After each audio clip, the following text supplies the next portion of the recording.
Hero Raj Tarun, Lavanya, Malvi మాల్హోత్రాల వివాదం రోజుకో మలుపు తిరుగుతుంది. ఇటీవల రాజ్ తరుణ్పై లావణ్య అనే యువతి కేసు పెట్టింది. తనను ప్రేమించి పెళ్లి చేసుకుంటానని చెప్పి మోసం చేశాడని, మరో హీరోయిన్తో రిలేషన్లో ఉన్నాడంటూ రాజ్ తరుణ్పై ఆమె తీవ్ర ఆరోపణలు చేసింది. వీటిపై రాజ్ తరుణ్ కూడా ధీటుగా స్పందించారు. వేరే వాళ్లతో రిలేషన్లో ఉండేదని లావణ్య యవ్వారం కూడా బయటపెట్టాడు. అయితే ఈ ఇష్యూలో హీరోయిన్ మాల్వి మాల్హోత్రా పేరు బాగా వైరల్ అయ్యింది. దీంతో కొన్ని రోజుల క్రితమే ఆమె లావణ్యపై ఫిర్యాదు చేసింది. ఇటీవల లావణ్య ప్రెస్ మీట్ పెట్టి రాజ్ తరుణ్, మాల్వి మాల్హోత్రా పెళ్లి చేసుకోబోతున్నారని, మాల్వి హిమాచల్ ప్రదేశ్లో పొలిటికల్ ఫ్యామిలీకి చెందిందని, తనని చంపేస్తామని బెదిరించారని ఆరోపణలు చేసింది.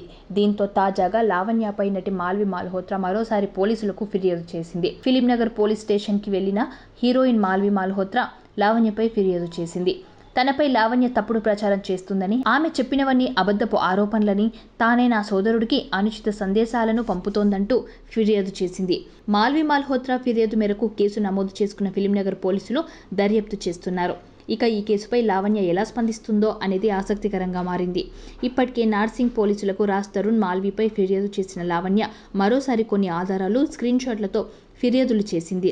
ఇక మాల్వి మాల్హోత్రా కూడా ఫిర్యాదు చేయడంతో ఈ వ్యవహారం ఎలాంటి మలుపులకు తిరుగుతుందో అనేది ఆసక్తికరంగా మారింది. మాల్వి మాల్హోత్రా, రాజ్ తరుణ్ కలిసి తిరగబడరా సామి అనే సినిమాలో నటించారు. ఈ సినిమా ఈ నెల 19న రిలీజ్ అవ్వాల్సి ఉండగా తాజా పరిణామాలతో వాయిదా పడే ఛాన్స్ ఉన్నట్టు తెలుస్తుంది.